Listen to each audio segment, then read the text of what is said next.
किया गया उस वक्त तब अपनी मजबूरियों में रहते थे। वो कोई ऐसा अमर भी नहीं बनता कि जो शरीयत जैसे शराब पीना जब तक हराम नहीं था तो उस वक्त तक पीना तो कोई जुर्म भी नहीं गिना जा सकता। कोई जुर्म नहीं गिना, मगर हुजूर ने कोई काम नहीं किया, ना शराब पिया, ना ज़िना किया, ना माज़ल्ला सुमद का कारोबार किया। हुजूर शुरू से पाक ही रहे। वो अपना वैसे दे देते थे उनको बिला सूद कर्जा देते। नहीं, यहूदियों से कोई कर्जा ही नहीं लिया आपने। बस यहूद तो भाई फिर सन 4-5 हिजरी के बाद तो मदीना मुनव्वरा से बाहर निकाल दिए गए थे। आप तारीख इस्लाम का मुताला करें, वो दूसरी हिजरी में निकाल दिए गए। ग़ज़वा खंदक के बाद तो कोई भी नहीं बचा। ये भी निकाल दिए गए। ओहद के बाद जो बनु कुरैज़ा से वो कत्ल कर दिए गए खंदक के बाद। यहूदियों के बाद खात्मा हो गया। यहूदी तो 5 हिजरी के बाद मदीना मुनव्वरा में नहीं रहे। जब सूद खत्म हुआ उस वक्त तक इनमें कोई नहीं। ने आखिरी खुतबा में फरमाया कि बाद का जो सूद था वो मैंने खत्म कर दिया। ये सन आप लेते थे, आप ही। ये कुरैश भी लोग जो है ना, ताइफ के लोग, मक्के के लोग, ये खुद भी सूदी कारोबार करते थे ना। हजरत अब्बास का बड़ा काम। वो खत्म नहीं हुआ था। नहीं, खत्म नहीं चल रहा था, हराम कर दिया गया था। मगर एक सेटअप जो होता फौरन तो खत्म नहीं हो सकता। आहिस्ता आहिस्ता जब गलबा पा लिया कि सारे मुल्क में इसको नाफज कर सकते हैं, फिर आपने हज्जतुल वदा में ऐलान किया कि सबसे पहले मैं अपने चचा का सूद खत्म करता। उस वक्त खत्म हुआ। हाँ, बिल्कुल बंद कर दिया। शुक्रिया। चले बारकल्लाह।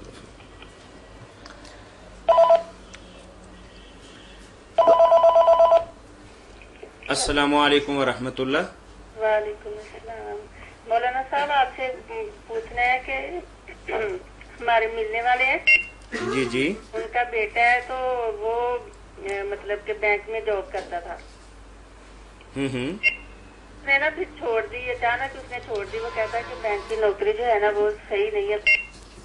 अच्छा, तो उसके जो वालिदैन है ना वो उसे अब मजबूर करते हैं कि और कोई कारोबार नहीं, कोई रास्ता नहीं, कोई नौकरी नहीं, तो तुम ना यही नौकरी करो। तो अगर उस बच्चे ने सूदी कारोबार समझ कर इस हराम से जान छुड़ाई तो उसको मजबूर ना करें और वो कोशिश करे कि कोई रिज़्क़ हलाल अब तलाश करे ना। वालिदैन की भी ठीक है बात के घर में बैठकर तो गुजारा नहीं, मगर ये सूद के लिए ना उसको तंग करें कि वही कारोबार करे। उसके दीदी जज्बा से छोड़ दिया तो बिस्मिल्लाह, और अल्लाह यकीनन उसकी मदद करेगा, कोई रास्ता उसके लिए निकल आएगा, हलाल रोजी भी मिल जाएगी। ये नहीं कि दुनिया में सिर्फ हराम ही है ना, हलाल के रास्ते भी अल्लाह ने खोले। जब बच्चे ने ये कुर्बानी दी है तो अल्लाह मदद फरमाएगा। तंग ना करे वालिदैन। नहीं चलिए मौलाना, यहाँ दूसरा सवाल हम ये करते हैं कि अगर यही बच्चा बैंक ही की जॉब करता है बादिल नखास्ता, अगर कोई और जॉब नहीं मिलती तो क्या उसके लिए जायज है? नहीं, जायज वगैरह की हमसे ना पूछा करें। जो लोग ऐसी गलत चीजें करते ना मजबूरी से वो करते रहे, हमसे हलाल ना करवाया करते। हमें गुनाहगार क्यों करते हैं? वो अगर फंसे हो तो फंसे रहा करें, मसला ना पूछा करें। ये बहुत बुरी बात है, हराम को हलाल क्यों किया जाए। ठीक है, जिन लोगों को यही कहना चाहिए कि आप भाई मुर्दार खा रहे हैं तो खाते फिरें, हमें क्यों गुनाहगार करते कि हम कह दें कि ये हलाल है। ये सवाल बंद करा देना चाहिए। कोई हराम के बारे में ना पूछे। मजबूर है तो मजबूरी अपनी का ख्याल वो खुद करे, हमसे क्यों फतवा लेता। ठीक है जी। ये चलिए एक और सवाल है। तो सुन्नत असर के बाद जो ना, एक तो आपने सारी उम्र 2 रकअतें नहीं छोड़ी। सबब उसका ये हुआ था कि अल्लाह के रसूल अलैहि सलाम नमाज ज़ोहर के बाद ना वफद आ गया, उससे बातों में लग गए। नमाज के सलाम के बाद 2 रकअतें रह गई, जमात असर की खड़ी हो गई। आपने फिर पढ़ी नमाज असर, घर जाकर वो 2 रकअतें ज़ोहर की बाद वाली जो छूटी पढ़ी, और फिर सारी उम्र नहीं छोड़ी कि रह गई थी, छोड़ी नहीं। ये तो थी आपकी हालत, मगर मना नहीं। असर के बाद मना नहीं नमाज। ये भी मसला तो नहीं मशहूर यही है कि मना सिर्फ जब सूरज जर्द हो, उस वक्त शुआएं जर्द हो जाए ना, 20 मिनट रह जाए गुरूब होने, उस वक्त बंद है। जब तक सूरज चमकता है असर के बाद सही हदीस है कि आप पढ़ सकते। इसीलिए हजरत अबू अय्यूब अंसारी, हजरत इब्न ज़ुबैर अली सब लोग असर के बाद भी पाबंदी से 2 रकअतें पढ़ते थे।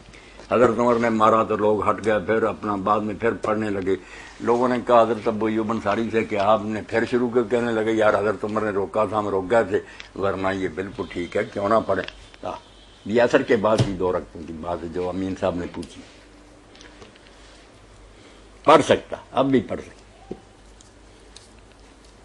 यानी असर की नमाज के बाद अगर मामूल के अंदर ये हो के सुन्नतें वगैरह पढ़ता है, पढ़। ठीक है, बिल्कुल पढ़। चलिए ठीक है।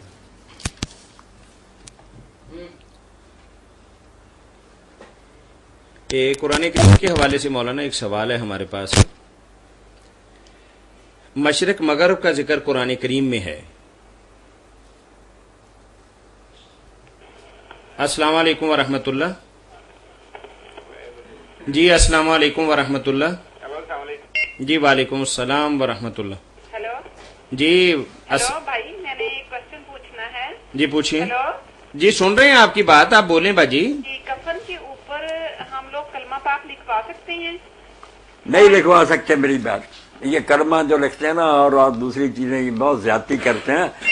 कफन पर कोई चीज नहीं लिखनी चाहिए, बिल्कुल इसका कोई फायदा नहीं, ना दीन में आया और है भी बिल्कुल। अगर आदमी सोचे तो इसमें बहुत गुनाह है कि मैयत फटेगी, उसका खून और पीप लगेगा, कौन उस तौहीन का जिम्मेदार हो? माथे के ऊपर अगर लिखवा लें तो फिर कुछ नहीं है। नहीं नहीं मेरी बहन, कहीं नहीं आया बिल्कुल। इतनी किताबें दफे लोगों ने बाद में गढ़ ली ये बातें, कोई अल्लाह रसूल ने साहबा ने नहीं ये बताई बात। कफन पर कुछ नहीं लिखना, बस दुआएं करें उसके लिए, जनाजा पढ़ें, कब्र देखें, घर में दुआएं करें, जो करने के काम वो बताएंगे। ये लिखना कोई नहीं, कफन पर कुछ नहीं लिखना। चलें, बहुत शुक्रिया जी। ये कुरान करीम के हवाले से मौलाना एक सवाल है कि कुरान करीम में मशरिक और मगरब का जिक्र है, शुमाल और जुनूब का नहीं है, इसकी वजह।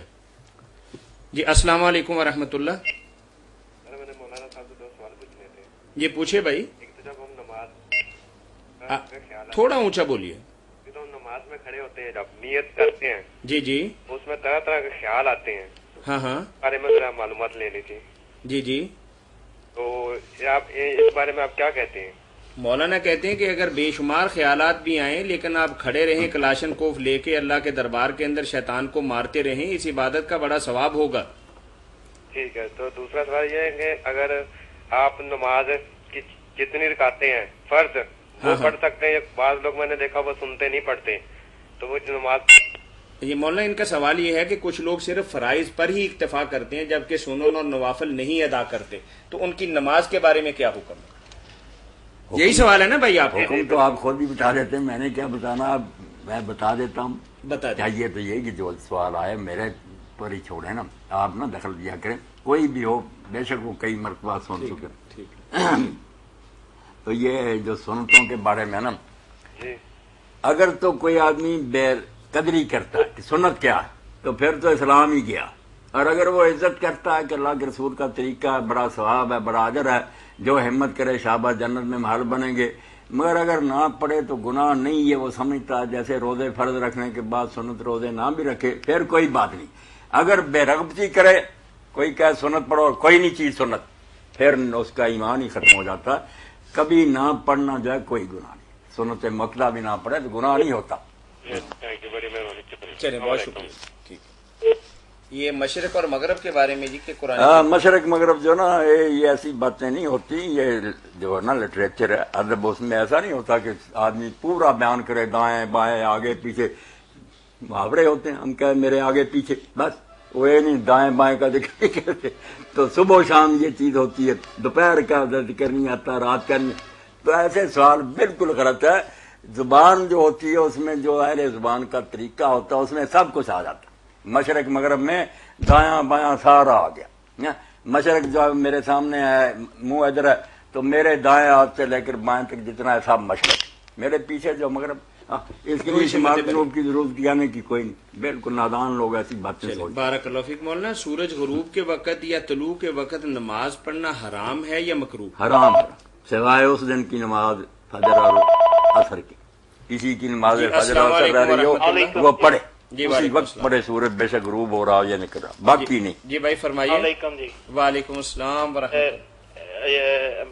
मौलाना, बात यह है कि ये जो नमाजें होती हैं जो छूट गई हैं सारी जिंदगी की, वो अब शुरू कर ली जाएं और पिछली माफ हो जाती हैं या वो पढ़नी पड़ती हैं?